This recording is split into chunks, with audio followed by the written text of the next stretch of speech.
Hello, dear members of the Loving Truth Stories family. Today we bring you a romantic story filled with drama and healing. So let's begin. And don't forget to subscribe to our channel so you never miss another powerful story. The hospital room was thick with silence, broken only by the faint beep of the heart monitor. On the bed lay one of America's wealthiest men, his life slipping away, surrounded by relatives dressed in black, faces heavy with grief, but also calculation. No one noticed the beautiful woman sitting quietly in the corner, her eyes fixed only on him. When his eyes fluttered open, a weak smile crossed his face, and with his final breath of strength, he whispered her name, "Amara, you came." In that moment, a hidden love, buried for nearly a decade, stood on the edge of revelation, ready to shake an entire dynasty to its cores. In the magnificent mansion of the Kingsley family, where power and money are always put above all else, Vincent Kingsley, a famous cold billionaire, is lying on a hospital bed, fighting a serious illness. The room is filled with modern medical equipment. The steady beeping of his heart seems to be counting down the last moments of his life. The family, dressed in black, surrounded the bed, their faces both sorrowful and calculating. No one paid any attention to the young, brown-skinned woman sitting quietly in the corner. It was Amara Johnson, a woman the Kingsleys had never heard of. When the doctor left with the family to discuss, Amara approached the bed. She took Vincent's cold hand in hers. "I'm here," she whispered, her voice choked. Vincent opened his eyes, his haggard face lighting up with a faint smile. "Amara, you're here. You promised, you kept your promise." They had a secret marriage for 8 years, a sweet love, but had to live in the dark because Vincent feared that his family would destroy Amara and their little daughter Liana.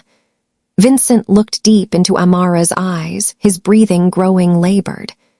"In the desk drawer in my office, there's a letter. My lawyers know everything.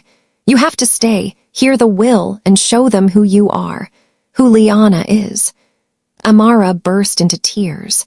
She didn't want to reveal the secret, but this was the last wish of the man she loved. "I promise they will see you," Vincent said, and closed his eyes. Just then, Marcus Kingsley, Vincent's eldest brother, walked in and saw Amara holding his younger brother's hand. He frowned. "Who are you? This is a family matter." Amara squeezed Vincent's hand and replied, "An old friend." Deep down, she knew everything was about to change, and secrets hidden for years were about to be exposed. After the night Vincent Kingsley made his final confession, Amara left the mansion with a broken heart. In the cold autumn sky, the twinkling stars reminded her of the promise he left her. "They need to see you. They need to see Liana." Amara drove the old car to the beach house in Montauk where she and Vincent had kept their secret love. The lights in the living room were a warm yellow.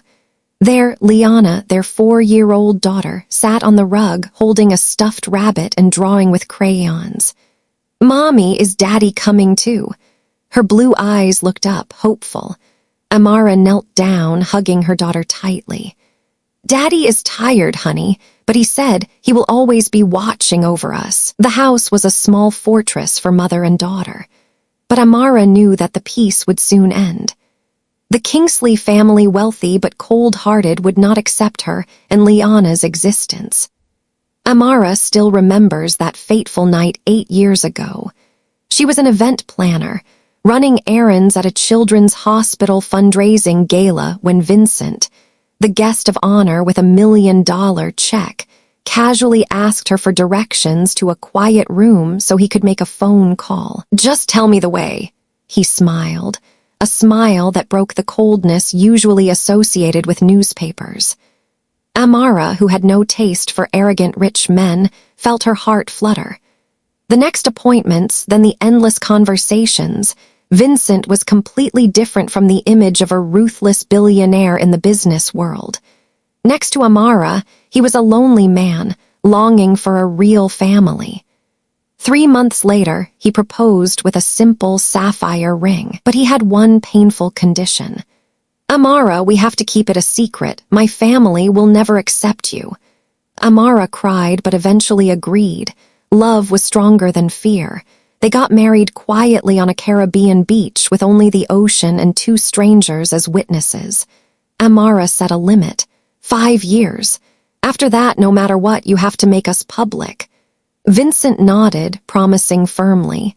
In the early years, they lived 2 lives, a cold Vincent in the public eye, a gentle, loving Vincent at the small house where Amara and later Liana wait. But when Liana was born, the 5-year promise was pushed back for a succession of reasons. The merger, Vincent's father's health, Marcus's suspicions. Amara began to feel trapped with her child in an invisible cage. When Liana was just 3 years old, Vincent was diagnosed with stage 3 pancreatic cancer. The disease changed everything. He promised to reveal Amara and his daughter, but his health continued to decline. During long nights in the hospital, Amara held her husband's hand, listening to him whisper through his fever. "I will make it right, just give me a little more time." But time was not on their side, and Amara knew that once Vincent took his last breath, the Kingsley family would do everything they could to disown her and her child. One morning, Vincent's personal lawyer, Jonathan Pierce, came to the beach house. He handed Amara a thick stack of documents: marriage certificate, Liana's birth certificate, property transfer papers, even the latest will. "Vincent has been preparing for this day," Jonathan said. "But you must be ready. The Kingsleys will protest bitterly." Amara looked at the huge numbers on the property list, her heart cold. But what mattered most to her wasn't money, it was status. "He just wanted us to be recognized," she said, her voice firm. That night, as Liana slept, Amara sat on the porch looking up at the sky. One star shone brighter than all. She whispered, "Vincent, I will keep my promise. They will see me. They will see our daughter." But Amara had no idea how fierce the storm would be. The day of Vincent Kingsley's funeral dawned gray and heavy, as though even the skies mourned the fall of a giant. St. Patrick's Cathedral stood solemn against the New York skyline, its towering spires catching the drizzle of rain.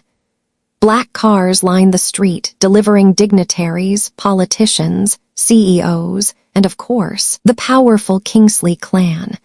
Amara stepped out of a modest sedan holding little Liana's hand. The child wore a simple black dress with a white ribbon in her curls, clutching her stuffed rabbit to her chest. As they approached the cathedral steps, whispers rippled through the crowd like wildfire. "Who is she? Do you see the little girl? She looks just like him." Marcus Kingsley blocked their path, his face carved from stone. "This is a private family affair," he said in a low voice. Amara met his gaze, her own voice steady. "I am family, and this is Vincent's daughter. Don't you dare keep us from saying goodbye." For a tense moment, it seemed Marcus would physically bar them, but the flash of cameras from across the street forced his hand. He stepped aside stiffly, his jaw clenched. Inside, the cathedral's grandeur seemed hollow. The eulogies spoke of Vincent's business genius, his empire building, his public philanthropy. But no one spoke of the man Amara knew, the man who sang lullabies to his daughter, who burned pancakes on Sunday mornings, who laughed until he cried at her silly jokes. Liana tugged Amara's sleeve. "Mommy, can I give Daddy my picture?" When the service ended and the casket was lowered, Amara hesitated. The Kingsleys each laid roses on the polished wood, an act rehearsed and cold. Then little Liana stepped forward, tiny hands trembling as she placed her crayon drawing on the casket. "Bye, Daddy. Don't forget to wink at me from the stars." A murmur swept through the mourners. Even the most skeptical relatives couldn't deny the child's bond. That afternoon, at the sleek offices of Jonathan Pierce, the family attorney, the Kingsleys gathered like predators circling prey.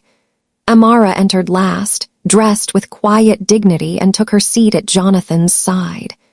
Now that everyone is present, Jonathan began, we will proceed with the reading of Mr. Vincent Kingsley's last will and testament. At first, the bequests were minor: jewelry for sisters, small trust funds for nieces and nephews, charitable donations. The family shifted impatiently, waiting for the real reveal.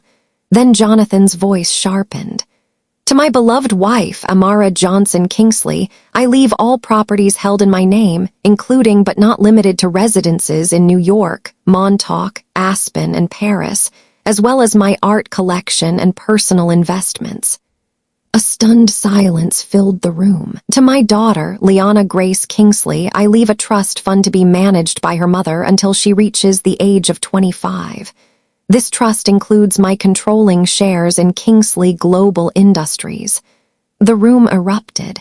This is outrageous. Elizabeth, Vincent's older sister, slammed the table. She's not even his wife, Marcus spat. This child, there's no proof she's his. Jonathan lifted a hand.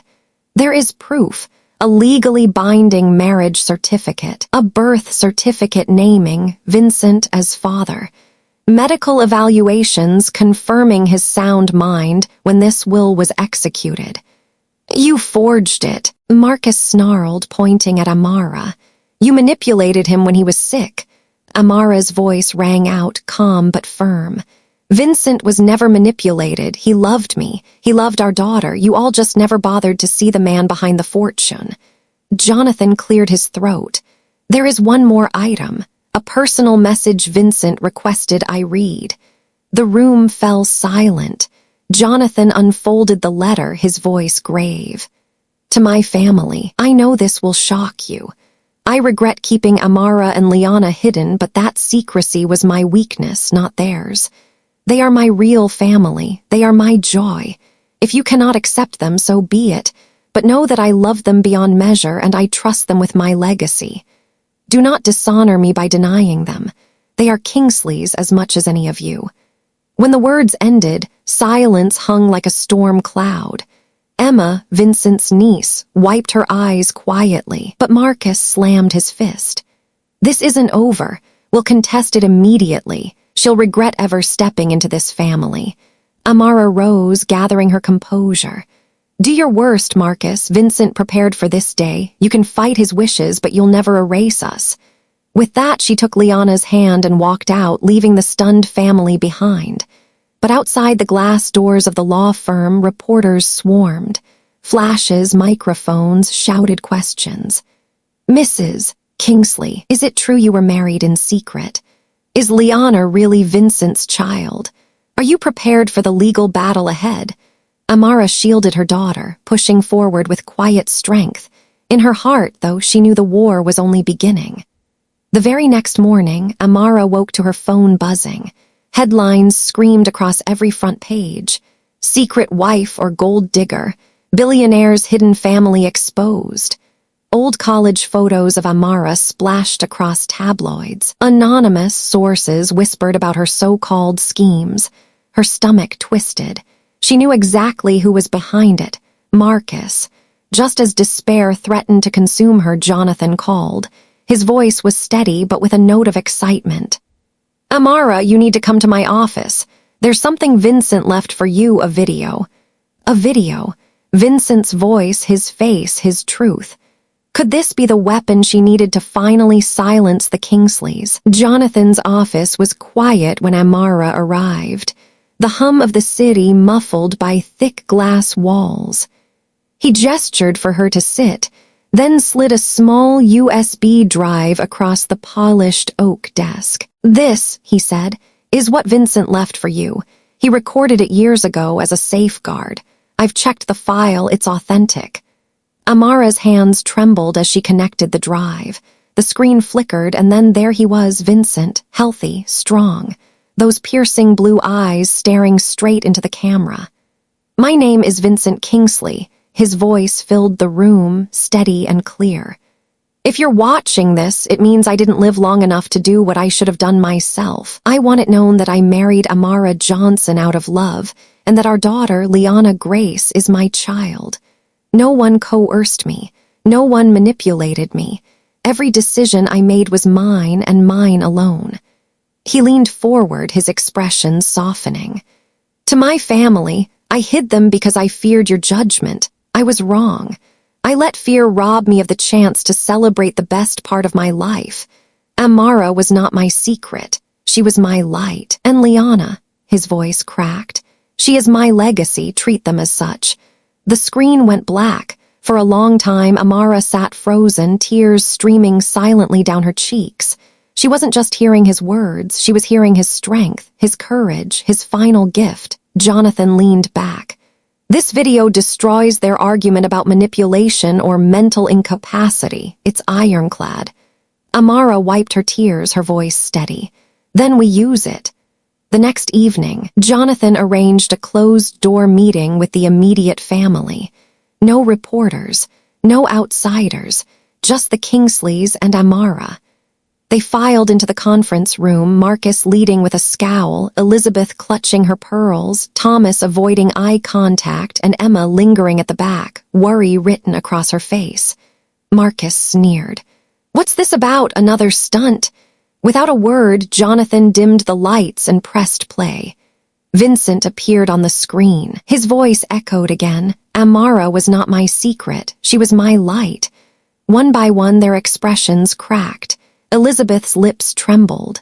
Thomas shifted uncomfortably. Even Marcus, unmovable as granite, paled at the sound of his brother's unmistakable conviction. When the video ended, silence filled the room like thunder before a storm. Emma was the first to speak. Her voice shook. That was Uncle Vincent. The real him, not the corporate mask, not the guarded man we knew. He loved them. We can't deny it anymore. Elizabeth dabbed her eyes with a handkerchief. He kept pictures of them. I found them hidden in his desk. He was happy with them. Marcus slammed his fist on the table. Happy or not, this is a hostile takeover. Kingsley Industries has been family-run for generations. You expect us to hand over control to a 4-year-old. Amara finally spoke, her voice calm, yet cutting through the tension. No, I don't want control of your empire. I don't want your boardrooms, your mergers, or your power games. I want one thing only, that my daughter be recognized, that Vincent's wishes be honored, that you stop pretending we don't exist. Thomas leaned forward, breaking his silence. There might be a way, a compromise. Marcus glared. Compromise with her? Yes, Thomas shot back, surprising everyone with his resolve. We can acknowledge Amara and Liana legally, stop contesting the will. But to preserve company stability, the shares can be placed into a voting trust. Amara holds ownership, but voting rights are shared, her plus 2 family representatives rotating annually. The room buzzed with murmurs. Elizabeth nodded slowly. It protects the company but honors Vincent's wishes. It could work. Emma turned to Amara, her voice gentle. And it would mean Liana grows up knowing she's part of us. No more shadows, no more secrets. Marcus seethed, torn between pride and inevitability. You're forcing us to accept her. No, Amara corrected softly. Vincent is.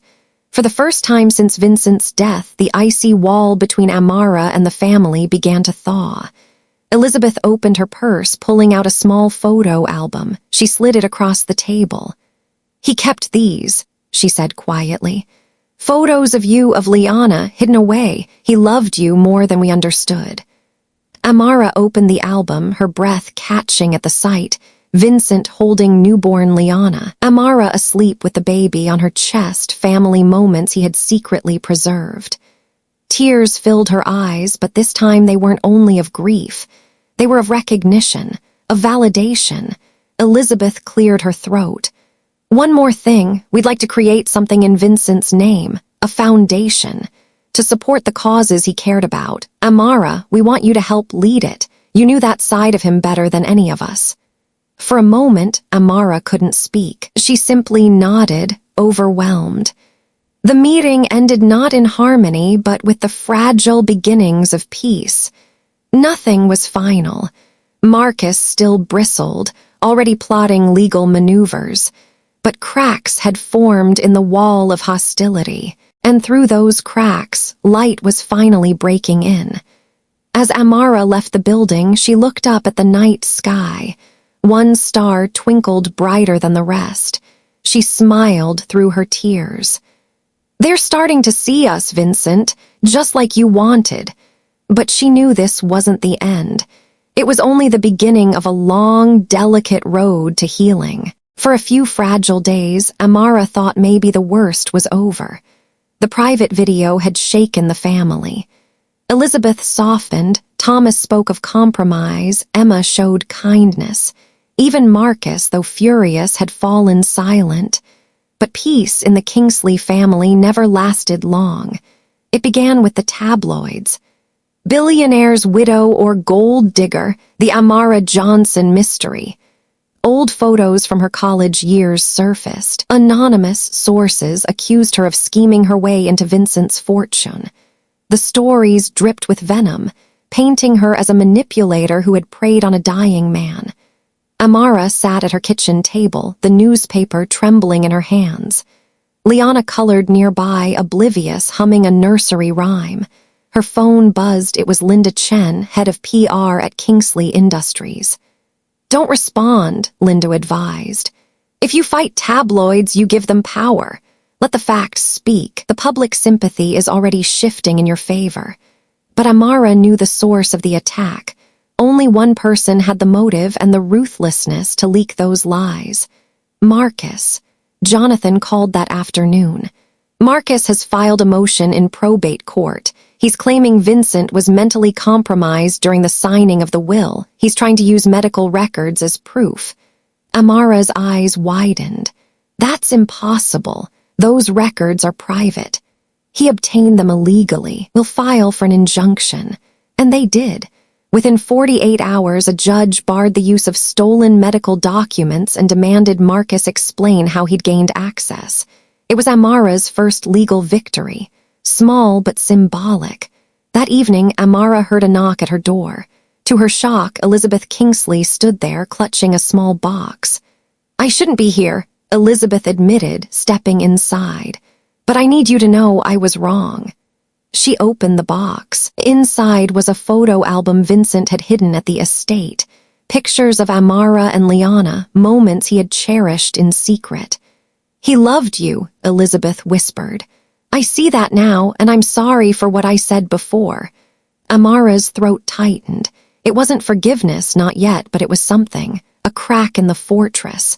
2 days later, Robert, Vincent's longtime assistant, visited Amara with a small USB drive. "4 years ago, Vincent asked me to keep this safe," Robert explained. "He said if anything ever happened to him before he told the family the truth, this needed to go to you." Amara watched, tears in her eyes, as Vincent appeared on the screen again, healthy, confident.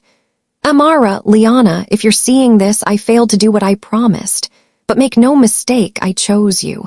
No one forced me. I was of sound mind, and my love for you is the only truth that matters. If my family doubts, show them this." The message was devastating and undeniable. A man speaking not from a deathbed, but from strength. Jonathan arranged another meeting with the family. Marcus came prepared with his lawyers, his expression hard as steel. But when the second video played, Vincent declaring with clarity that Amara and Liana were his family, something shifted irreversibly.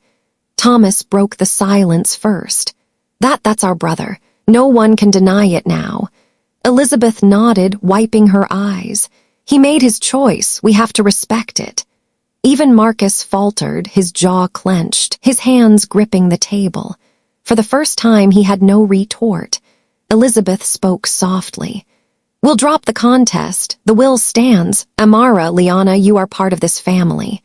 Thomas added, "But for stability, we propose a voting trust for the Kingsley Industries shares. 3 trustees, you, Amara, plus 2 rotating family members." Amara nodded slowly. It was fair. Vincent's wishes were honored and the company's legacy preserved, but she raised one more condition. Liana deserves more than names on paper.